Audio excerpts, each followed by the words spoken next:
What's going on, guys? Hope you guys are having an awesome day. Today we're back with episode number 62 of our Pay or Stay series. Today we have a very good one for you. Today we have the Hunter Sunlight Crossbow going up against the Eclipse Atlatl. The unique thing about the Eclipse Atlatl is that it rolls your damage output based on your melee strength bonus, and for that reason I did bring a pair of dragon boots and an imbued berserker ring, just so we can increase our output and max hit. I did test out my max hit on an ornate dummy in a player owned house prior to this video, and it turns out that my max hit without dragon boots and a berserker ring is about a 20, but with those melee strength items on, I did hit a 23.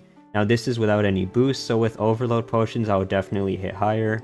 However, when it comes to range accuracy, it does roll off your typical range accuracy bonuses, and for that reason I did decide to bring Void Range Armor to pair it with. Now, while the Eclipse Atlatl might not be known for its use in the Nightmare Zone, both weapons are actually 3-tick weapons, so I was really curious to see if the Eclipse Atlatl can keep up with the Hunter Sunlight Crossbow, or if it's better off being used as a strictly hybrid weapon with a melee switch. Before we get into the video, guys, if you do enjoy this series and want to see more, please be sure to leave a like on the video, subscribe if you're new to the channel, and let me know in the comments section what comparison you'd want to see next. With that being said, let's hop right into the comparison. So guys, starting with the Hunter Sunlight Crossbow, it has a 66 range requirement and a 50 hunter requirement to use. It is a 3-tick crossbow on rapid mode with a range accuracy bonus of 79 and a 60 range damage bonus with the Moonlight Antler bolts. The crossbow itself comes at a very cheap cost of 6,000 GP. However, with an Ava's Assembler and Moonlight Antler bolts, you will be losing about 170k GP an hour, and it is a non-degradable weapon. Moving on to the Eclipse Atlatl, it has a higher requirement at 75 range, 50 attack,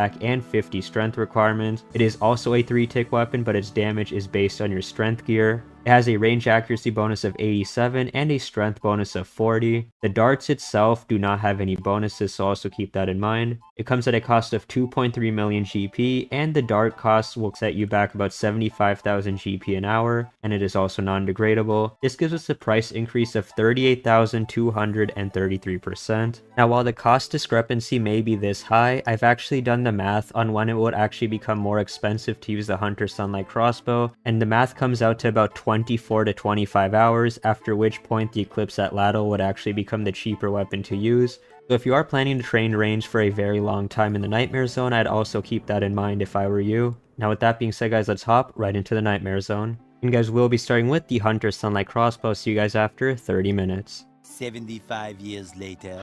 And guys, we are approaching the end of our time with the Hunter Sunlight Crossbow. I'm going to go ahead and switch on over to the Eclipse Atlatl, and I'll see you guys after another 30 minutes. One eternity later. And guys, we are approaching the end of our time with the Eclipse Atlatl. It did put up some extremely competitive numbers, and at the end of the day, I think it'll come down to cost. And guys, we are back for the final recap, so let's get right into it. So guys, I did put up the starting and ending XP for both weapons. Starting with the Hunter Sunlight Crossbow, we got a very nice 84,000 range XP an hour, and as a result from 91 to 99 range, it would take me 85 hours. Moving on to the Eclipse Atlatl, we got an elevated rate of 89,000 XP an hour, which is a 5.9% increase. As a result, it would take me only 80 hours to get to 99 range. Now, the upgrade cost for this episode is kind of complicated, so let me explain further. As I mentioned before we jumped into the Nightmare Zone, the Hunter Sunlight Crossbow is cheaper for only the first 24 to 25 hours of using it. After that time period, the Eclipse Atlatl actually becomes more cheaper to use. This is just because of the ammunition costs and the losses that you incur, even with the Ava's Assembler. For me personally, the ammunition costs are quite high, with the Hunter Sunlight Crossbow costing me 14,450,000 GP to 99 range, while the Atlatl will only cost me 8.3 mil GP to 99 range, and that includes the initial 2.3 mil cost. Now, I know most of you will also have a long time to spend in the Nightmare Zone, so if you do end up spending less than 25 hours, then it does make sense to use the Hunter Sunlight Crossbow as it is cheaper. However, for most of you with a long grind ahead of you, like myself, it is blatantly obvious that the Eclipse Atlatl is the better way to go, and it even saves me 5 hours in the long run. The verdict for this episode is going to be pay for the Eclipse Atlatl.